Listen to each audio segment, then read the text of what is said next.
et l'obligation de diligence. Et le Conseil électoral est une véritable juridiction qui, avant de rejeter la candidature d'un candidat, doit se rassurer que par précaution et par diligence, il a mené toute investigation tendant à se rassurer que l'investiture du candidat à l'élection présidentielle ne souffre de rien. D'ailleurs, Monsieur le Président, l'article 7, alinéa 4 de la loi de 2000, de la loi portant code électoral est formel et l'État dispose dans son fonctionnement de tous les pouvoirs nécessaires. De tous les pouvoirs nécessaires. Cela signifie que l'État a la faculté et a l'obligation de mener, de solliciter des expertises. Il a même l'obligation de vérifier même que les signatures apposées sur les documents des candidats sont effectivement authentiques en se référant aux signataires pour se rassurer. C'est une obligation qui incombe à l'État. Ça fait partie de ses missions. Le législateur a confié à M. Aélekam une autonomie financière, une autonomie administrative, une autonomie fonctionnelle. Et cette autonomie-là, et cette mission, je veux dire, cette mission d'investigation est absolue. Revenons, Monsieur le Président, au cas du candidat Paul Biya. Monsieur Paul Biya est militant du RDPC. Il dépose un dossier qui contient une lettre d'investiture. Autrement dit, il est investi par un parti qui s'appelle le RDPC. Et l'État doit se rassurer et se poser la question de savoir, est-ce que le RDPC existe du point de vue de la loi, est autorisé? La réponse, c'est oui. Est-ce que le RDPC encourt une interdiction ou une suspension? La réponse, c'est non. Est-ce que l'investiture a été faite conformément au statut? Voilà le grand mystère. Est-ce que cette investiture ou l'investiture du candidat est contestée devant une juridiction compétente? C'est le cas en l'espèce. Voyez-vous, Monsieur le Président, s'agissant particulièrement du RDPC, nul ne peut être candidat au terme des dispositions de l'article 27 alinéa 3 des statuts de ce parti politique. Nul ne peut être investi comme candidat de ce parti politique s'il en est le président national. Et cette question-là, justement, de la légitimité de M. Paul Biya à agir est qualité de président national du RDPC est doublement contestée devant le juge judiciaire, lequel est compétent en matière de règlement des litiges internes aux partis politiques. Lui, juge des libertés fondamentales, est saisi de ce dossier. Monsieur Léon Keller, on en a traîné le RDPC en justice pour que cette question soit résolue, avant que le corps électoral ne soit convoqué, avant que M. Paul Biya ne dépose sa candidature. Et il a tenu l'État informé de cette procédure. Cela signifie, Monsieur le Président, que l'État savait particulièrement au moment de statuer sur la validité de la candidature de M. Paul Biya, qu'il y avait une contestation, une double contestation, devrais-je dire, relative à la légalité et à la légitimité de M. Paul Biya à agir en qualité de président national. Vous voyez, Monsieur le Président, nous ne vous ramenons pas ce contentieux, nous vous informons juste que ce contentieux existe et que d'autres juridictions sont présentement saisies de ce contentieux. La question qui se pose, voyez-vous, est celle de savoir, et l'État, dans ses attributions, a-t-il compétence pour régler les litiges internes au fonctionnement des partis politiques? La réponse c'est non, Monsieur le Président. À la lecture des dispositions des articles 10, 11 et suivants de la loi portant code électoral. Dès lors que l'État n'est pas compétent, dès lors qu'il y a un problème de légalité et de légitimité du candidat présenté par le RDPC, il se pose dès lors, il se pose là une question préjudicielle tenant à la légalité et la légitimité du candidat investi par le RDPC. La conséquence immédiate que devrait tirer l'État devait être celle-ci, Monsieur le Président. En l'état actuel, à la clôture, Monsieur le Président, du délai légal fixé par la loi, le Conseil électoral devait déduire et constater que le RDPC n'a pas pu lui présenter une investiture non conforme, non contestée. Et il n'appartient pas à l'État de se substituer aux juges judiciaires pour régler les questions internes. Encore moins vous. C'est même d'ailleurs ça qui devrait être le sens de votre jurisprudence, sinon le refus de statuer sur les investitures.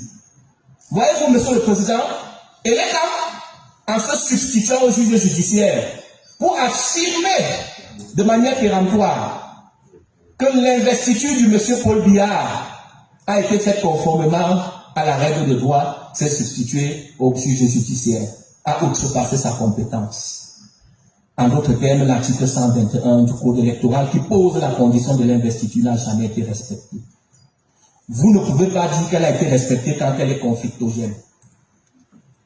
La régularité de la candidature suppose qu'une candidature ne fait l'objet d'aucune contestation.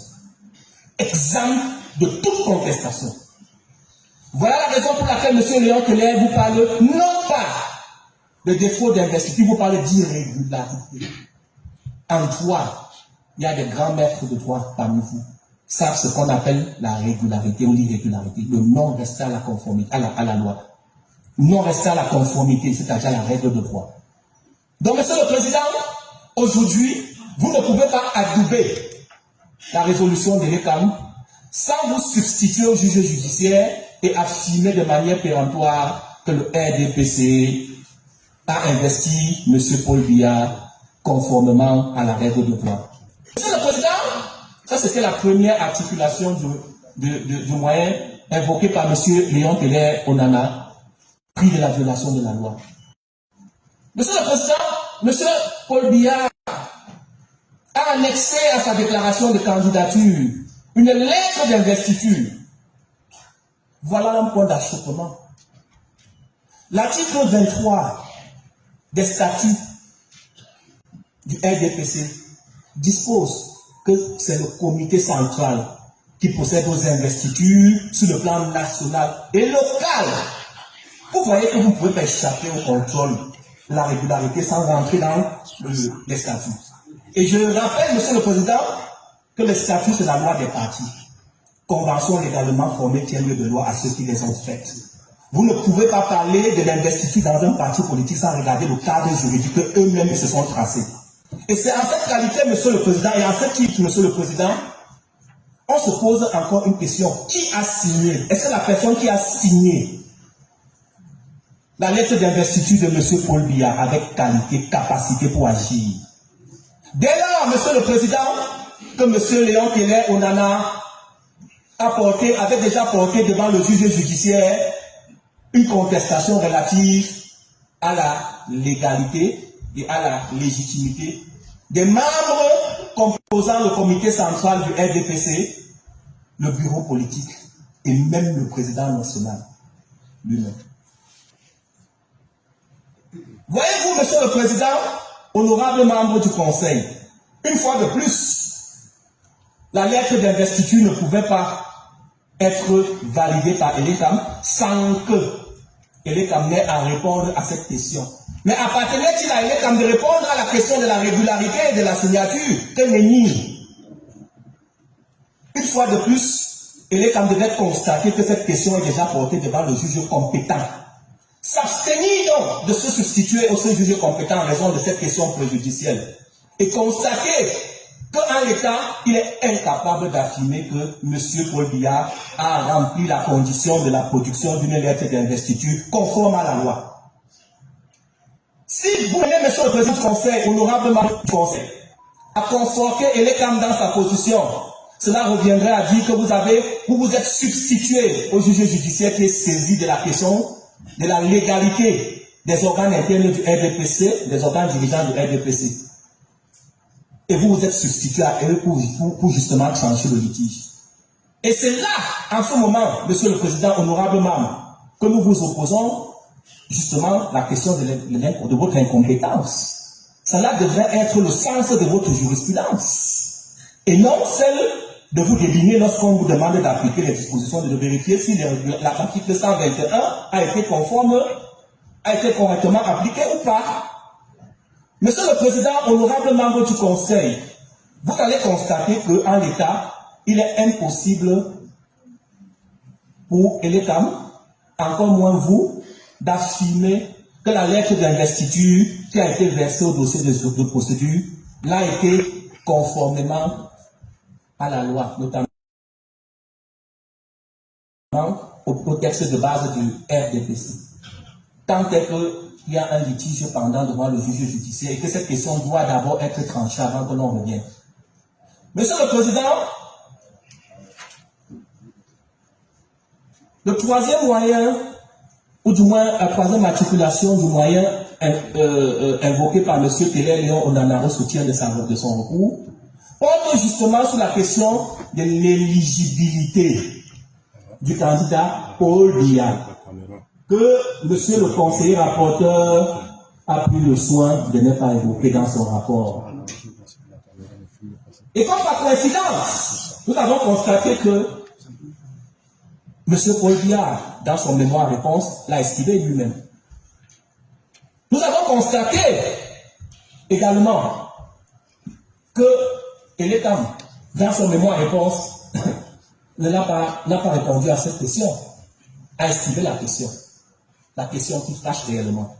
Nous avons constaté que le MINAT, le ministère de l'administration territoriale, qui s'était invité par effraction dans la procédure, car faut-il le souligner en passant, il n'est ni de près ni de loin intéressé par ce procès. L'article 130 du code de procédure, du code de la loi portant code électoral dispose clairement que seuls ceux qui ont intérêt peuvent recevoir la requête introductive d'instance et y agir par des mémoires en réponse.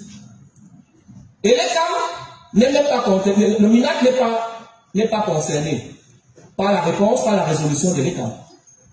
Le MINAC n'est pas concerné par la question de candidature. On se pose la question résolument.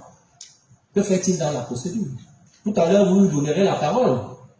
Mais d'entrée de jeu, nous allons également, comme pour le RDPC, nous allons également soulever un défaut de qualité et de capacité pour agir. Si le ministère de l'administration territoriale estimait qu'il avait quelque chose à dire dans cette affaire, il eût fallu qu'il procédât conformément à l'article 130, c'est-à-dire par une requête introductive d'instance. Et il devait, comme tout bon procédurier, entrer dans cette procédure par la voie de l'intervention volontaire, d'une requête en intervention volontaire, et non par un mémoire en réponse.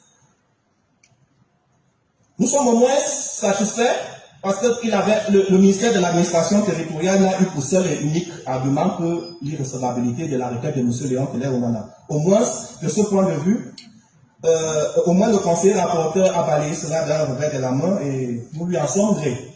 Revenons précisément sur la question de l'éligibilité. L'article 7, alinéa 4 de la Constitution dispose que le président, un instant, monsieur le président, je le lis in extenso, dispose que les fonctions de président de la République sont incompatibles avec toute autre fonction publique élective ou toute activité professionnelle. Cette disposition constitutionnelle a été incorporée dans la loi portant code électoral à travers l'article 119 de la loi qui a repris in extenso les dispositions de la Constitution. Et l'article 139 rentre justement est inséré dans le chapitre lié aux éligibilités et incompatibilités. Monsieur Paul Biya, il se trouve qu'il est le président de la République.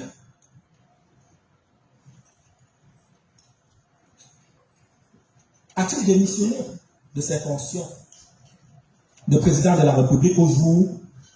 Avait-il démissionné au jour du dépôt de sa candidature? La réponse c'est non. Il me semble, Monsieur le Président, que vous n'avez pas encore constaté la vacance à la tête de l'État. Et les femmes